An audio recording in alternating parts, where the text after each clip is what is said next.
Deuteronomy 29. So Moses finished telling the Israelites what they had to do in order to keep the agreement the Lord was making with them in Moab, which was in addition to the one the Lord had made with them at Mount Sinai.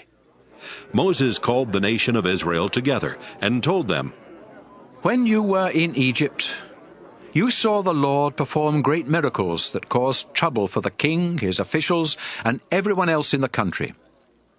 He has even told you, 'For 40 years I, the Lord, led you through the desert, but your clothes and your sandals didn't wear out, and I gave you special food.' I did these things so you would realize that I am your God. But the Lord must give you a change of heart before you truly understand what you have seen and heard.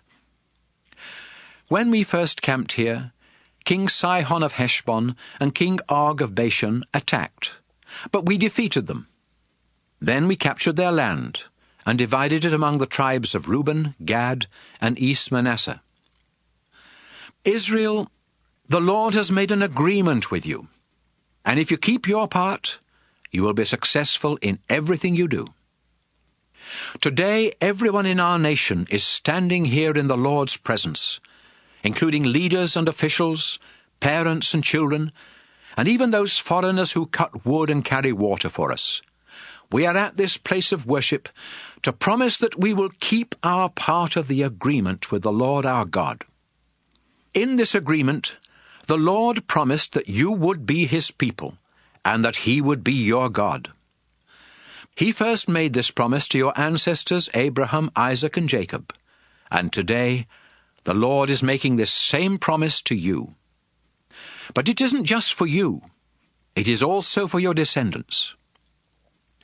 When we lived in Egypt, you saw the Egyptians worship disgusting idols of wood, stone, silver, and gold.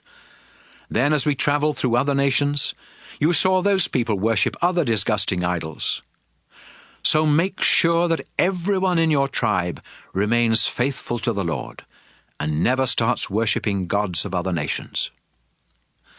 If even one of you worships idols, you will be like the root of a plant that produces bitter, poisonous fruit.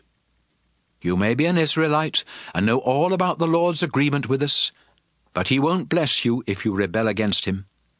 You may think you can get away with it, but you will cause the rest of Israel to be punished along with you. The Lord will be furious, and instead of forgiving you, He will separate you from the other tribes.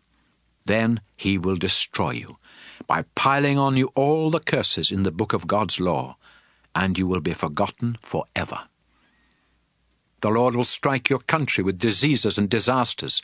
Your descendants and foreigners from distant countries will see that your land has become a scorching desert of salt and sulfur, where nothing is planted, nothing sprouts, and nothing grows.